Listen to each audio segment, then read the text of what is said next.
On the night of June 12, 1994, Los Angeles was forever altered. Nicole Brown Simpson and Ron Goldman were brutally murdered outside Nicole's home. The gruesome crime scene, discovered by Nicole's housekeeper, revealed a shocking level of violence. Both victims were found with multiple stab wounds, and the evidence pointed to a savage attack. The brutality of the scene shocked the community and set the stage for a trial that would capture the nation's attention. Suspicion quickly turned toward O.J. Simpson, Nicole's ex-husband. Simpson, a former football star and Hollywood icon, had been estranged from Nicole, but his past interactions with her and his behavior following the murders drew attention. The police arrested Simpson on June 17, 1994, after a nationwide manhunt. His arrest was followed by a dramatic slow-speed chase in a white Ford Bronco, broadcast live on television and watched by millions. As the trial approached, Simpson assembled a high-profile legal team, including Robert Kardashian, Johnnie Cochran, and F. Lee Bailey. The defense team, often referred to as the Dream Team, aimed to dismantle the prosecution's case and create reasonable doubt. The prosecution, led by Marcia Clark and Christopher Darden, faced the immense challenge of proving Simpson's guilt beyond a reasonable doubt in a highly publicized trial. The O.J. Simpson trial quickly became a media sensation. News outlets covered every detail of the case, from courtroom proceedings to Simpson's personal life. The trial's high profile turned into a spectacle, with television networks providing live coverage and analysts discussing the case around the clock. The media's intense scrutiny added pressure to both the prosecution and defense. Selecting a jury for such a high-profile case was a complex task. The court needed to find jurors who could remain impartial despite the overwhelming media coverage and public opinion. The jury ultimately consisted of 12 members, including a diverse mix of racial and socioeconomic backgrounds. Their task was to decide Simpson's fate based on the evidence presented. The trial commenced with opening statements from both the prosecution and defense. Marcia Clark argued that Simpson was guilty of the murders, presenting evidence of a violent motive and circumstantial links to the crime. Johnnie Cochran, on the other hand, suggested that Simpson was being framed, highlighting the potential for racial bias and questioning the integrity of the investigation. The prosecution presented a mountain of evidence, including DNA from the crime scene that allegedly matched Simpson's, as well as a bloody glove found on Simpson's property. They argued that this evidence demonstrated Simpson's guilt. The defense countered by questioning the handling of the evidence and suggesting that it had been tampered with or mishandled. One of the most memorable moments of the trial was the slow-speed Bronco chase. Simpson, accompanied by his friend Al Cowlings, led police on a dramatic pursuit through Los Angeles. This chase was broadcast live, adding to the trial's sensationalism and capturing the public's imagination. The chase ended peacefully, with Simpson surrendering to the authorities. Inside the courtroom, tensions were high. The trial was marked by dramatic courtroom exchanges, including emotional testimonies and heated arguments. The atmosphere was electric, with every moment being scrutinized by the public and media. This charged environment influenced the trial's proceedings and public perception. Key witnesses testified during the trial, including Nicole's friends, police officers, and forensic experts. Their testimonies painted a picture of Simpson's relationship with Nicole and the circumstances surrounding the murders. The defense challenged these witnesses, questioning their credibility and motives. The prosecution's case heavily relied on DNA evidence. They presented blood samples found at the crime scene and on Simpson's property. Forensic experts testified that the evidence indicated Simpson's involvement. The defense, however, argued that the evidence was contaminated and unreliable. One of the most pivotal moments in the trial was the presentation of the bloody glove found on Simpson's property. During a dramatic courtroom demonstration, Simpson tried on the glove, which appeared to be too small for his hand. This moment became a key point in the defense's argument that the evidence was not consistent with Simpson being the perpetrator. To prevent outside influences from affecting their deliberations, the jury was isolated from the public and media. They were housed in a hotel and had limited contact with the outside world. This isolation led to tensions and conflicts among the jurors, as they were forced to confront their own biases and perspectives. The jury's deliberations were marked by significant conflict. Jurors were divided along racial lines, with some feeling a strong sense of racial solidarity with Simpson, while others were swayed by the prosecution's evidence. This division led to intense debates and disagreements among the jurors, affecting their ability to reach a consensus. Despite the intense conflicts, the jury's deliberation process was surprisingly brief. After only 4 hours of discussion, the jury reached a verdict. The quick resolution surprised many observers, given the complexity of the case and the volume of evidence to consider. On October 3, 1995, the jury announced their verdict, not guilty. The courtroom erupted with emotion as Simpson's legal team celebrated and his supporters cheered. The verdict was broadcast live, and reactions from the public and media were mixed. Many were shocked by the outcome, believing that Simpson had evaded justice. Robert Kardashian's reaction to the verdict was notably subdued. While other members of Simpson's legal team celebrated, Kardashian appeared disappointed and conflicted. It was rumored that Kardashian had doubts about Simpson's innocence and was struggling with the decision to defend him, especially given his close relationship with the victims. In 1997, Ron Goldman's family filed a civil lawsuit against Simpson for wrongful death. Unlike the criminal trial, which required proof beyond a reasonable doubt, the civil suit required only a preponderance of evidence. The Goldman family aimed to hold Simpson financially accountable for the deaths of their loved ones.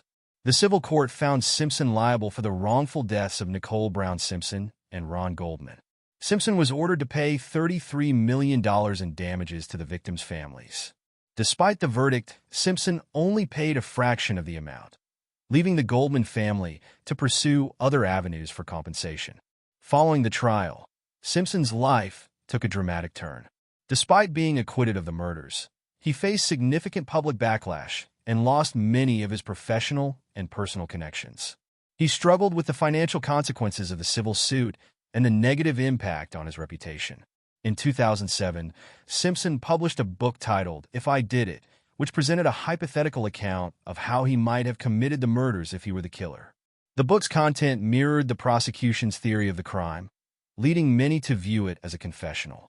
The book's publication sparked outrage and controversy. Ron Goldman's family responded to Simpson's book by suing for the rights to the manuscript.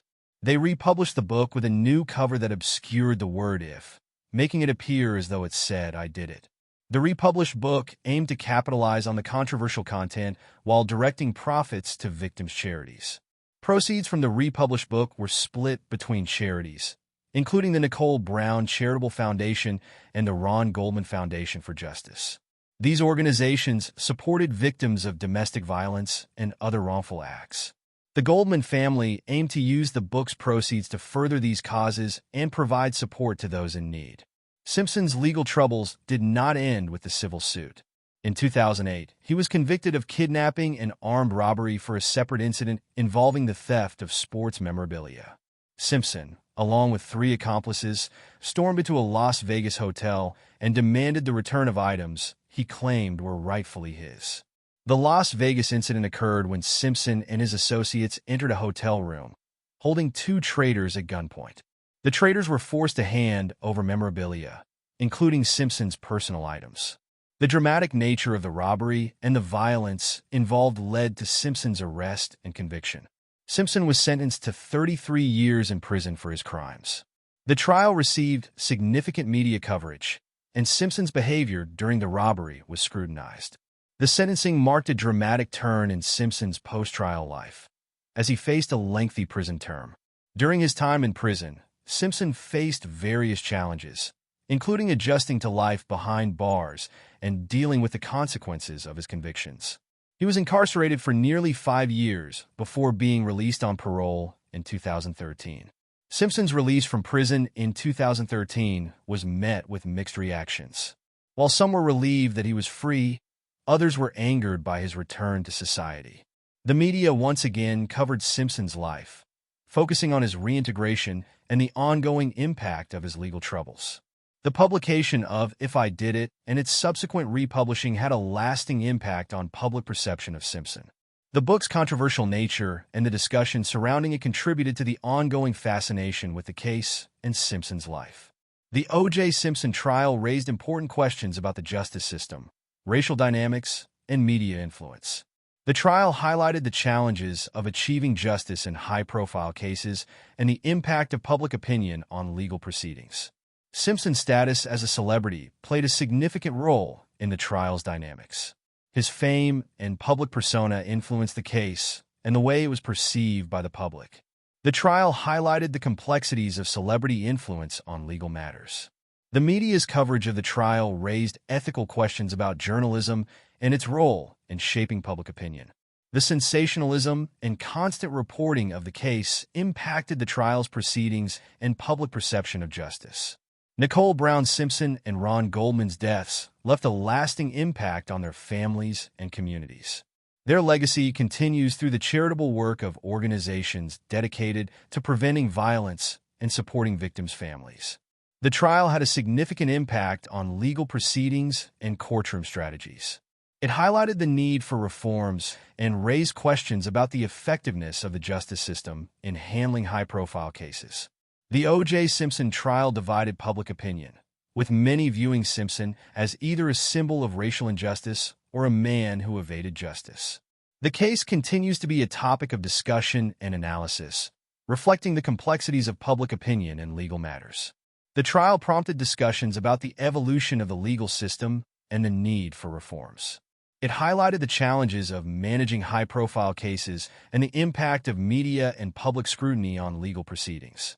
The aftermath of the trial saw ongoing debates about Simpson's guilt, the fairness of the legal process, and the role of race in the trial. The case remained a point of contention and reflection for legal scholars, journalists, and the public. The trial underscored the role of racial dynamics in the legal system. It highlighted the complexities of race and justice and the ways in which these factors influenced the trial and its outcome. The O.J. Simpson trial became a cultural touchstone, influencing discussions about race, media, and justice. It reflected broader societal issues and became a reference point for understanding the intersection of celebrity and legal matters. The legacy of the trial extends beyond Simpson's personal story. It serves as a case study in the complexities of the legal system, the influence of media, and the impact of public opinion on justice.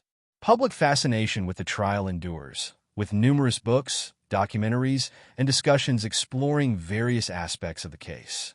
The ongoing interest reflects the trial's significant place in American legal and cultural history. Media coverage played a crucial role in shaping the public's perception of the trial. The constant reporting and sensationalism affected the way the case was viewed and the impact it had on the legal process. After his release from prison, Simpson's life continued to attract media attention. His attempts to rebuild his life and the ongoing scrutiny of his actions reflected the enduring impact of his legal troubles. The trial influenced legal practices and courtroom strategies. It highlighted the need for reforms and changes in how high-profile cases are managed and adjudicated. The O.J. Simpson trial prompted changes in media practices and ethics. It raised questions about the role of the media in shaping public opinion and the impact of sensationalism on legal proceedings. The trial raised important legal and ethical questions about the justice system, including the role of race, media influence, and the effectiveness of courtroom strategies. These questions continue to be explored and debated in legal and academic circles. The trial serves as an educational case study for understanding the complexities of legal proceedings, media influence, and public opinion. It provides valuable insights into the challenges of achieving justice in high-profile cases. The trial's influence extends to popular culture, with references in films, television shows, and books. It has become a cultural phenomenon, reflecting broader societal issues and shaping discussions about justice and race.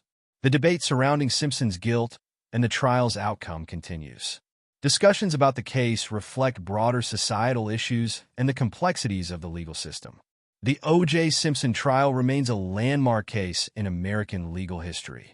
It highlights the challenges of achieving justice, the impact of media and public opinion, and the complexities of race and celebrity. The trial's legacy continues to influence discussions about the legal system and its role in society.